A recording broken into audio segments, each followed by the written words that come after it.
오늘 설교 제목이 새로운 삶을 결단한 사람들이에요.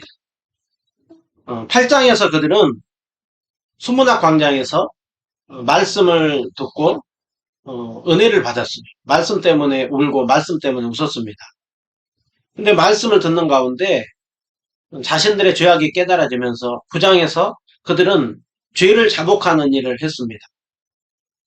그런데 죄를 자복하는 참된 회개는 우리가 9장에서 살펴보았을 때 회개는 우리가 지식적으로 죄를 깨닫고 감정적으로 슬퍼하고 의지적인 행동까지 나아가는 것이 참된 회개인데 오늘 그들은 9장에서 자복하는 것으로 끝난 것이 아니라 오늘 10장에 그들은 이제 구체적으로 새로운 삶을 살겠습니다 하는 행동까지 나아가는 것을 볼 수가 있습니다.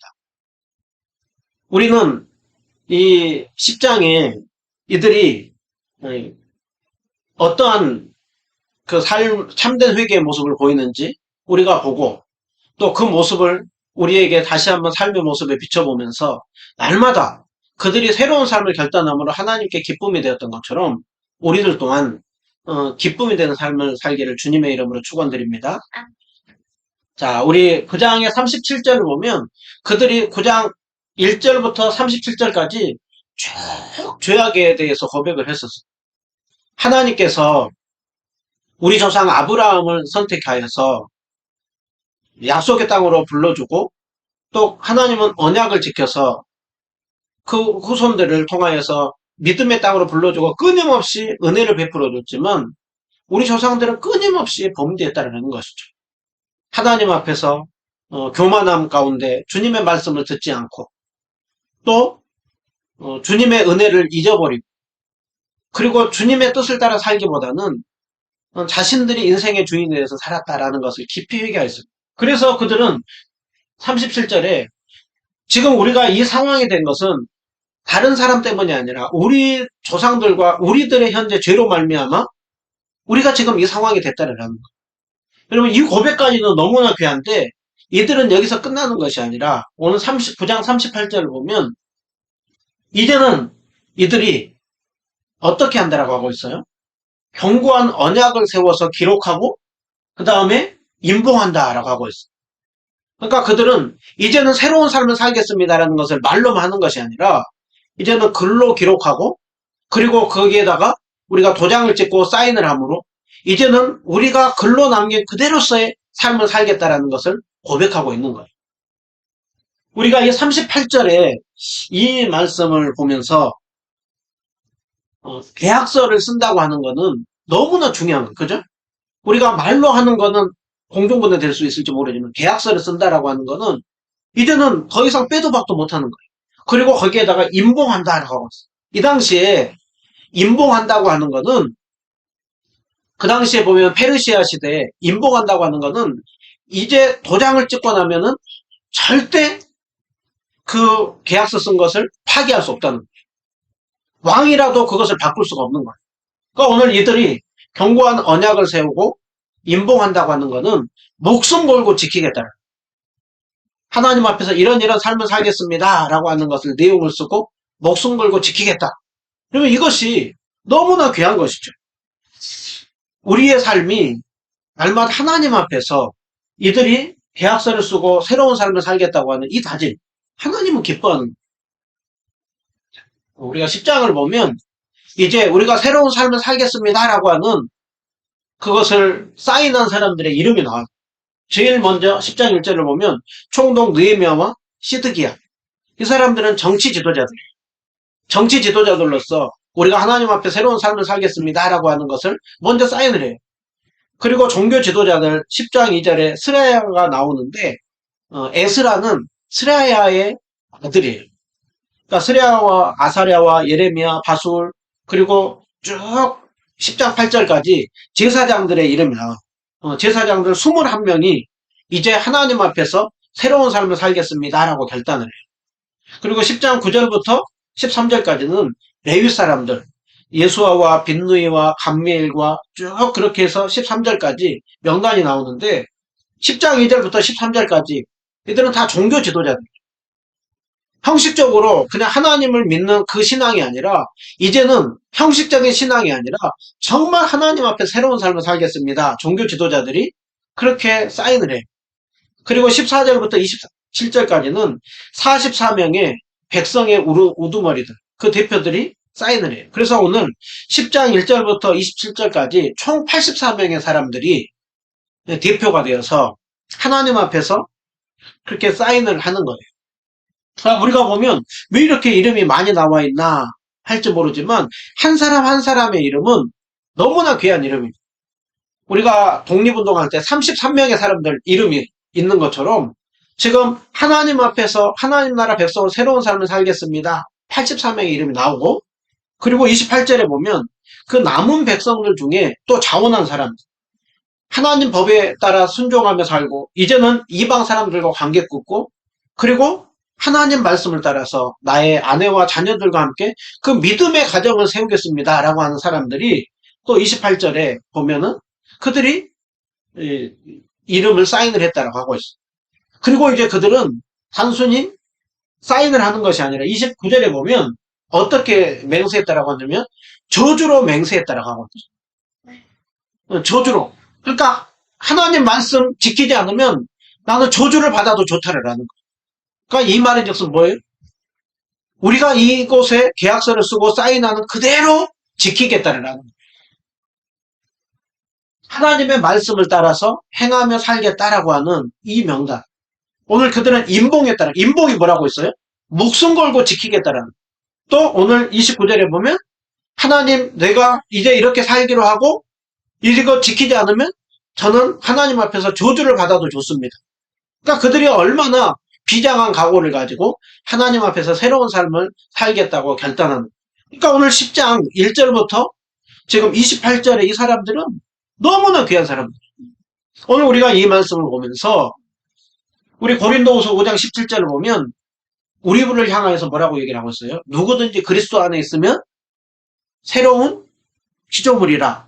이전 것은 지나갔으니 보라 새 것이 되었도다 라고 하고 있어요. 성경은 우리를 어떤 존재라고 하고 있어요? 새로운 피조물. 우리를 향하여서 새 것이 됐다라고 하고 있어요.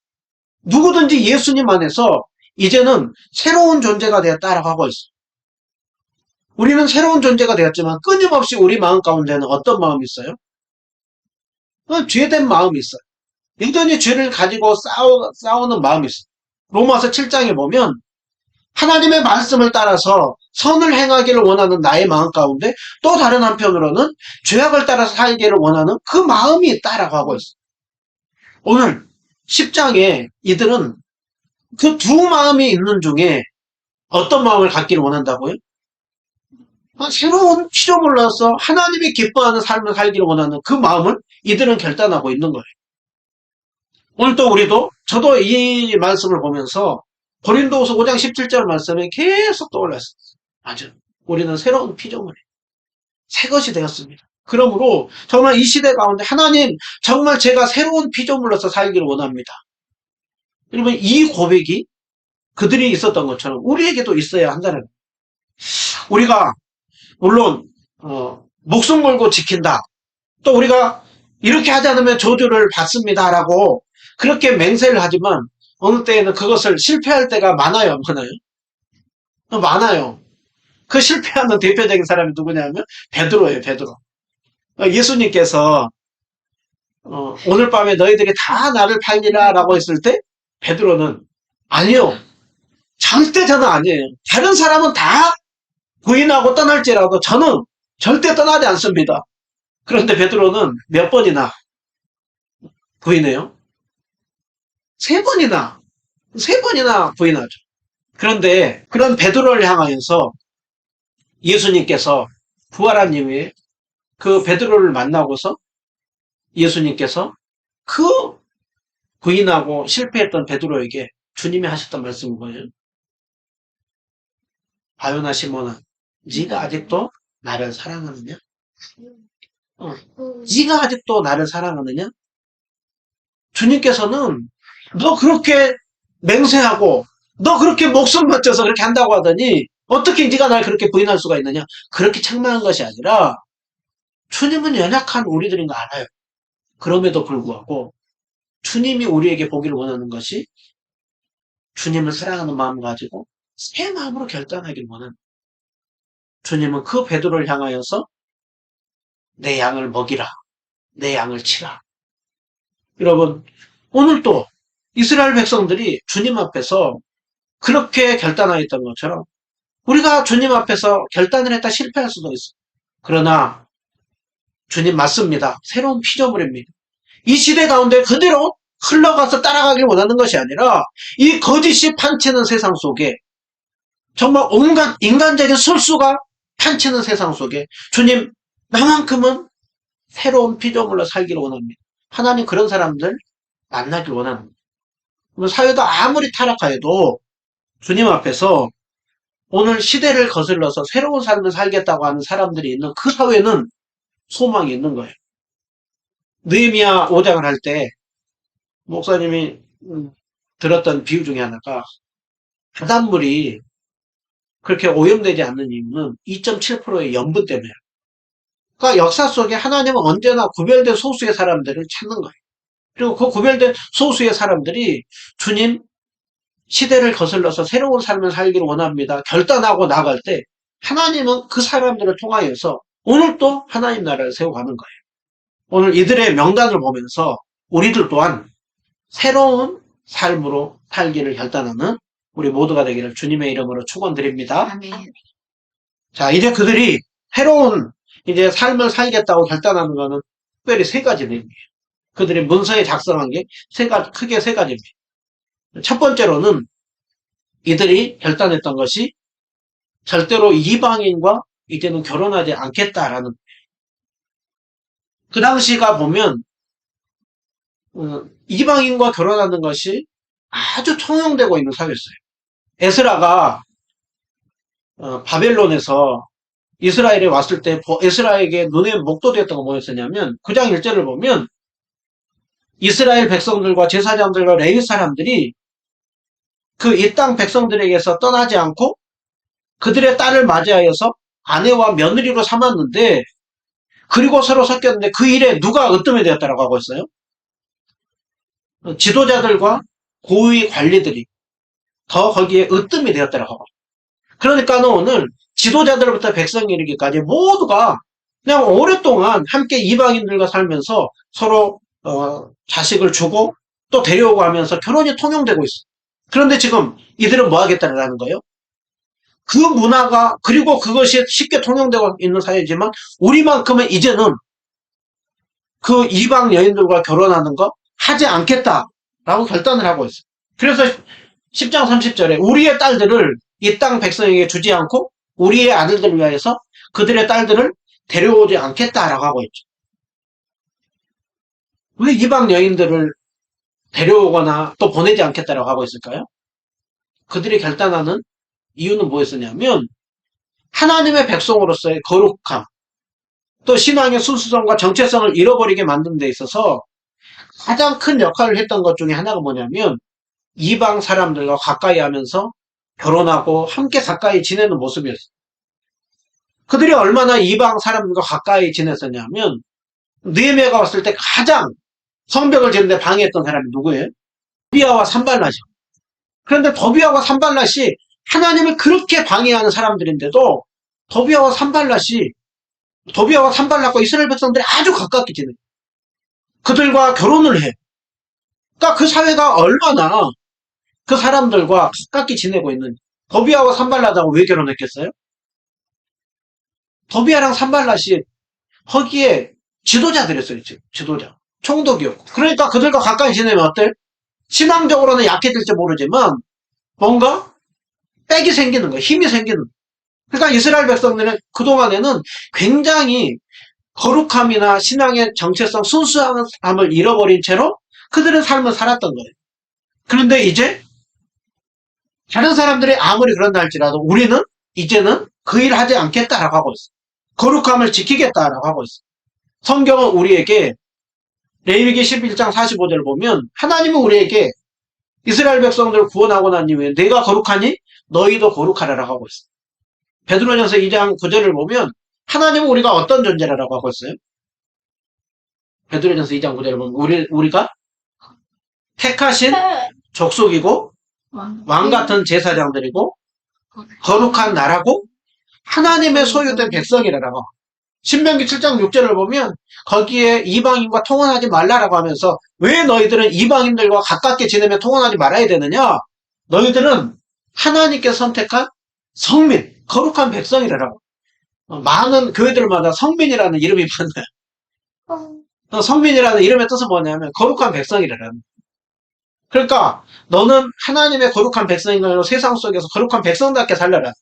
이거는 성경에서 나온 거예요. 그런데 지금 이스라엘 백성들은 자신들이 이 신앙의 순수성, 거룩성을 잃어버린 채로 삶을 살았는데 이제는 다시 그 거룩함을, 신앙의 순수성을 지키며 살겠다라는 거예요. 자, 이방 여인과 결혼해가지고 신앙의 정체성을 잃어버린 대표적인 한 사람이 누구냐면 솔로몬이에요. 솔로몬이 초창기에는 하나님을 얼마나 사랑했는지 몰라. 기브온 산당에서 하나님 앞에 제사를 드릴 때, 오늘날로 하나님 앞에 예배 드릴 때 하나님이 솔로몬이 하나님을 얼마나 사랑하는지 그 예배를 너무나 기쁘게 받으시고 그 밤에 나타나서 솔로몬에게 내가 너에게 무엇 해주길 원하느냐? 네가 나를 사랑하고 나를 바라보는 것이 너무 기쁘다. 근데 솔로몬이 하나님 앞에 그 백성들을 잘 돌볼 수 있는 그 지혜, 또 그 백성들을 잘 분별할 수 있는 듣는 귀를 달라고 하죠. 하나님은 그 솔로몬에게 그 부귀 영화를 주고 지혜를 줬어요. 그런데 솔로몬이 나중에 이방 여인들과 결혼하기 시작하면서부터 그때부터 신앙이 망가지기 시작했어요. 그때부터 거룩성을 잃어버리기 시작했어요. 그러므로 말미암아 하나님 앞에서 나라가 둘로 쪼개지는 그 비참한 상황이 벌어진 거예요. 오늘 또 이스라엘 백성들이 거룩한 삶을 살겠다고 결단하는 거, 이거는 너무나 귀한 거예요. 솔로몬이 철저히 그 거룩성을 잃어버렸다고 한다면 반대로 그 신앙의 순수성, 거룩함을 잘 지켰던 대표적인 사람들이 누구냐면 다니엘과 세 친구. 다니엘과 세 친구는 바벨론의 어린 나이에 포로로 갔었지만 굉장히 출세할 수 있는 길이 열렸었죠. 느부갓네살 그 왕의 명령을 따라서 그들이 교육을 받고 그 질서대로 따라가면 그곳에서 성공할 수 있었어요. 그러나 다니엘과 세 친구는 어떻게 했어요? 다니엘과 세 친구는 이 말씀을 보면, 자, 1장 8절, 다니엘서 1장 8절 보면 다니엘과 세 친구는 뜻을 정했다고 했죠. 자, 어떤 뜻을 정했어요? 자기를 더럽히지 아니하리. 다니엘과 세 친구가 결단했던 건 무엇이냐면 아무리 세상에서 부귀 영화를 준다 할지라도 나로 하여금 신앙의 순수성, 거룩성을 잃어버리게 만든다고 한다면 나는 그것 따르지 않겠다라고 하고 있어요. 여러분 오늘날 우리로 하여금 거룩함을 가장 잃어버리게 만드는 그것이 무엇이냐면 세속성이에요. 세속성. 세상을 자꾸 따라가려고 하는 모습. 오늘날 교회가 성도들이 자꾸 하나님 믿지 않는 세상의 원리와 그 가치들을 따라가려고. 자, 요한일서에 보면 사도 요한은 그런 우리를 향하여서 이렇게 경고하는 거예요. 이 세상이나 세상에 있는 것들을 사랑하지 말라. 세상에 있는 것들을 사랑하면 그 안에는 아버지의 사랑이 있지 않다라고. 그 삶에는 신자로서의 그러한 정체성, 거룩함, 그런 부분들 없다라는 거. 그 삶을 따라가는 삶에는 결국은 무엇을 쫓는다라고 하고 있어요? 육신의 정욕과 안목의 정욕과 이생의 다랑이라는 거. 그러면 육신의 정욕은 하나님의 인생의 주인이 아닌 내가 인생의 주인이 되어서 내 쾌락을 따라서 내가 만족하고 내가 기쁘고 내가 즐거운 그것이 육신의 정욕이에요. 내가 인생의 주인이 되어서 조금 그것이 뭔가 거룩하지 않고 정결하지 않다 할지라도 나에게 기쁨이 되고 내게 즐거움을 주면 그것이 좋은 것이라고 하는 거예요. 오늘날 진리가 무너졌어요. 선과 악의 기준이 하나님이 바라보는 기준이 아니라 나에게 기쁨이 되고 나에게 유익이 되면 그것이 선인 줄 알아요. 그러면 이것이 철저히 육신의 정욕을 따르는 삶이에요. 안목의 정욕은 눈에 보이는 대로 끌리는 대로 그것이 물건이 될 수도 있고 사람이 될 수도 있고 다른 것이 됐든 무조건 눈에 보이는 대로 좋아 보이는 대로 끌리는 것. 또 이생의 자랑이라고 하거든. 이 세상 속에서 내가 무엇인가 높아지고 드러나서 그렇게 다른 사람 앞에서 자랑할 것을 살아가는 삶, 그 삶 주의하라라고 하고 있어요. 자, 오늘 이스라엘 백성들에게는 통혼의 문제였지만 오늘 우리에게도 거룩함을 잃어버리게 만드는 것. 자, 말씀을 들으면서 오늘 여러분에게는 자꾸 하나님의 백성으로서의 거룩함, 정체성을 잃어버리게 만드는 것들이 무엇인가? 잘 생각해 볼 필요가 있어요. 그리고 우리가 그 부분들을 잘 돌아봐야 합니다. 책 중에 리차드 포스터도 책을 썼고 존 파이퍼라고 하는 두 분이 하나님을 신실하게 믿었던 사람들이 어느 시대에나 항상 우리에게 그 우리로 하여금 거룩함을 잃어버리게 만드는 세 가지 것을 얘기하기를 돈, 그리고 성, 권력 세 가지를 얘기했어요. 그리고 물질이 돈 자체가 나쁜 게 아니에요. 그런데 물질이 우리로 하여금 거룩함을 잃어버리게 만드는 굉장한 위험 요소가 많다는 겁니다. 또 성, 하나님이 우리에게 주신 그 아름다운 성. 그런데 그것이 얼마나 왜곡되고 비틀린. 우리가 어제 귀화 축제가 열렸어. 그러면 이 시대에 얼마나 그 성적인 타락. 또 한편으로 권력이라고 했어요. 권력은 힘이에요. 많은 사람들이 너나 나나 그렇게 권력을 가지려고 해요. 힘을 쥐려고 해요. 왜 이렇게 권력 힘을 쥐려고 해요? 뭔가 사람은 자기가 좌지우지해보고 싶은 거예요. 그럼 하나님이 우리에게 힘을 주고 능력을 줄 때 그것은 하나님을 사랑하고 이웃을 섬기라고 준 거예요. 마음대로 지배하고 다스리도록 하는 것이 아니라 그런데 사람은 종종 힘이 생기면서부터 정체성, 거룩함을 잃어버리게 하는 것들이 많아요. 물질이 생겼을 때 그것으로 타락한 사람들이 많아요. 우리가 무엇이 됐든 물질이 됐든 권력이 됐든 어떤 것이 됐든 우리로 하여금 거룩함을 잃어버리게 만드는 것들이 있다고 한다면 오늘 단호히 끊을 필요가 있다. 이스라엘 백성들이 절대로 이방인과 통혼하지 않겠습니다. 라고 하는 것처럼 다니엘과 세 친구가 뜻을 정했던 것처럼 우리들 또한 그 하나님 앞에서 거룩한 삶을 살겠다고 하는 그 뜻, 그럴 때 우리는 세상 속에서 영향력을 끼치는 삶을 살 수가 있습니다. 자, 오늘 두 번째로 이스라엘 백성들이 새로운 삶을 살겠다고 하는 거기에는 안식일을 지키겠습니다. 그리고 안식년을 지키겠습니다. 그동안에는 안식일을 잘 지키지 않았고 안식년을 제대로 지키지 않았다고 한다면 이제는 안식년을 제대로 지키고 안식일을 제대로 지키겠다라는 거예요. 자, 그동안에 안식일을 제대로 지키겠다 하면서 이들이 결단하는 게 뭐예요? 안식일에는 물품이나 곡물을 팔거나 사지 않겠다라고 하고 있죠. 그러니까 그동안에는 안식일에도 뭐 했다라는 거예요? 이방 백성들에게 물건을 팔기도 하고 사기도 하는. 그러니까 장사했다라는 거예요. 그런데 이제는 안식일에 절대 장사하지 않겠습니다. 그리고 안식일을 철저히 지키겠습니다라고 하고 있어요. 안식일에 장사하지 않으면 경제적으로 손해가 있어요, 없어요? 손해가 있는데도 이제는 그거 하지 않겠다라고 하는 하나님과의 관계를 바로 세우겠다라는 거예요. 자, 하나님과의 관계를 바로 잘 지키기 위하여서 우리는 이들이 안식일을 잘 지키겠다고 하는 거죠. 우리도 안식일을 잘 생각할 필요해요. 오늘날로는 이스라엘 백성들의 안식일, 우리에게는 주일이죠. 자, 우리가 주일을 어떻게 하면 잘 지킬 수가 있을까요? 하나님은 우리에게 주일을 왜 주셨고, 주일에 하라고 한 것과 하지 말라고 하는 것이 우리가 그것을 잘 기억할 필요가 있습니다. 성경에 보면 출애굽기 20장에 보면 안식일을 기억하여 거룩히 지키라 라고 하면서 하나님께서 너희를 6일 동안 창조하고 일곱째 날 쉬게 하신 것을 기억하라 라고 하고 있어요. 그러니까 안식일은 어떤 날이에요? 창조주 하나님을 기억한 날. 그리고 신명기 5장에 보면 애굽에서 구원해 주신 하나님을 기억하라. 그러니까 안식일은 우리를 구원해 주신 하나님을 기억하는 날이에요. 그리고 신약에 와서 주일은 우리를 죄에서 구원하여 주시고 영원한 안식 가운데로 들어가게 하시는 예수님을 기억한 날이에요. 그러니까 우리가 안식일에 가장 기억한 게 가장 중요한 게 뭐라고요? 창조주 하나님을 기억하고 구원해 주신 하나님을 기억하고 우리로 하여금 영원한 안식 가운데로 들어가게 하신 예수님을 우리는 기억하는 거예요. 그리고 안식일에 우리가 해야 될 것이 있고 하지 말아야 될 것이 있어요. 안식일에 주일을 어떻게 하는 것이 잘 지키는 것이냐. 먼저는 하나님 앞에 참된 예배를 드리는 거예요. 창조하시고 우리를 구원하시고 영원한 안식 가운데로 인도하시는 그 주님 앞에 예배를 드리고 그 주님에 대하여서 우리가 성경을 읽고 함께 나누는 거예요. 또 안식일에 우리는 또 어떤 일을 해야 된다라고 하고 있어요? 안식일에 다른 사람을 돌아보는 일.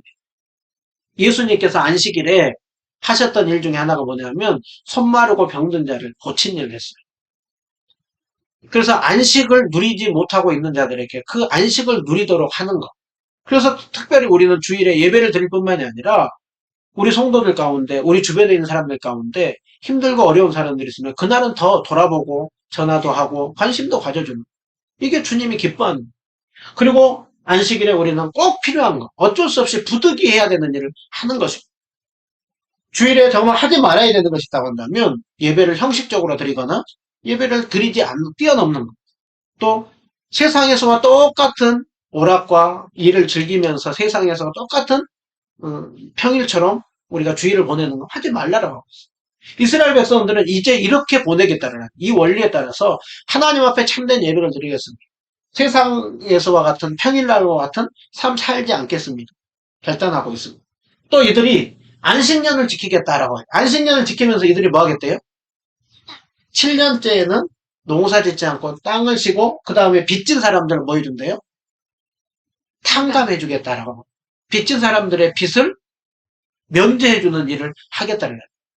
이 안식년은 뭐와 관련이 있느냐 하면 철저히 하나님이 왜 일곱째 땅을 쉬게 했느냐. 하나는 그 땅의 주인이 하나님인 것을 알게 하지만 또 다른 한편으로 7년째 농사 지었을 때 거기에서 농사를 안 짓고 땅을 놔뒀을 때도 여전히 곡식이 있었을 때 그 열매들은 누가 먹냐면 고아와 과부와 어려운 사람들이 먹은 거예요.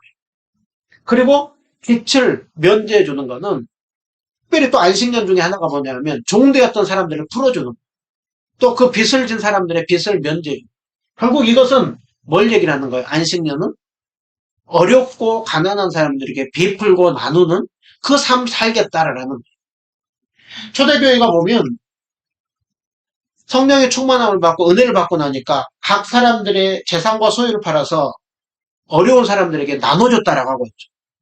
초대교회가 한때는 보면 가난한 사람들이 없었다라고 하고 있어요. 그러니까 이 안식년의 원리는 뭐냐면 그 기존에는 철저히 세상 방식 가지고 삶을 살았다고 한다면 이제는 베풀고 나누는 삶 살겠다라는 우리가 이것을 보면서 우리들 또한 우리는 안식일을 하나님 앞에 잘 지키고 있는가? 또 안식년의 원리를 잘 가지고 살아가고 있는 이 세상은 어떤 원리가 아니면 철저히 자본주의 원리가 판을 치고 있는 세상.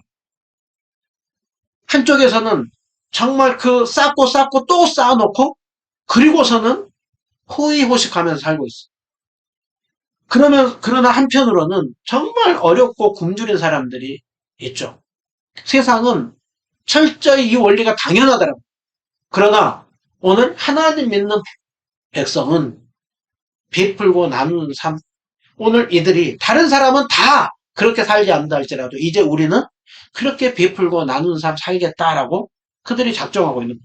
마지막으로 그들이 하나 더 결정하는 건 뭐냐면 10장 39절에 결론이 뭐라고 하고 있어요? 우리가 하나님의 성전을 버려두지 않겠습니다. 그동안은 어땠다라는 거예요? 하나님의 성전을 잘 돌보지 않았다는 거죠. 네. 하나님의 성전, 이스라엘 백성들에게 성전은 어떤 의미가 있어요? 하나님의 임재의 상징이요. 그들은 그곳에 가서 하나님을 찾고 예배하고 만나면서 하나님의 은혜를 받았죠. 그곳에서 그들은 하나님 앞에 제사 드리고 예배하면서 우리는 하나님 백성이고 하나님의 은혜 가운데 살아갑니다. 하나님 나라의 백성으로 살아갑니다. 그러니까 그들에게 있어가지고 신앙을 지탱하고 유지하게 하는 것이었어요.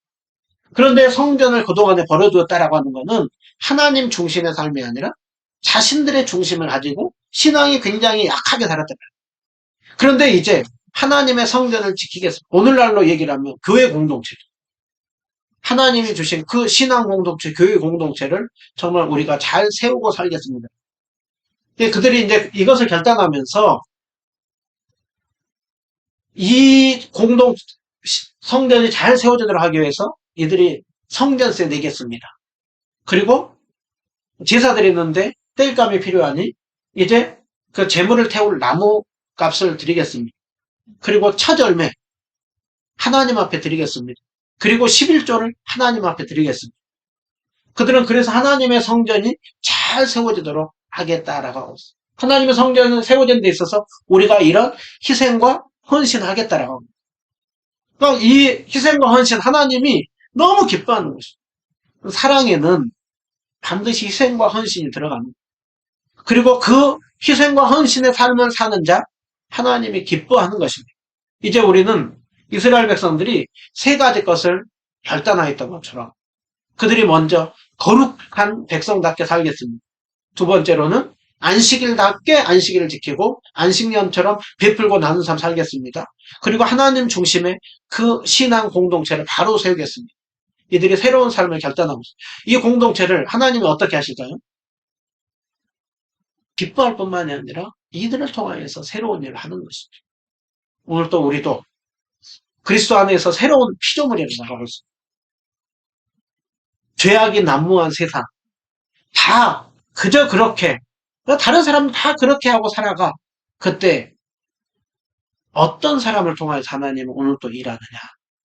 이들처럼 하나님 정말 세상 흔들리고 사람들은 변화해도 나는 거룩한 백성답게 살겠습니다. 정말 주의를 주일답게 지키겠습니다. 정말 주님께서 주신 것을 가지고 베풀고 나누는 자본주의의 원리가 안식년의 원리를 가지고 베풀고 나눈 삶 살겠습니다. 하나님께서 주신 신앙 공동체를 잘 세우며 그 믿음을 따라 살겠습니다. 그러한 자를 주님 사용하십니다. 우리가 그러한 믿음의 공동체가 되기를 원하고 하나님께서 바라볼 때 우리를 통하여서 소망이 있다고 또 다른 사람들이 우리를 바라보고 도전받는 그 일 가운데 쓰임받는 우리 모두가 되기를 주님의 이름으로 축원드립니다.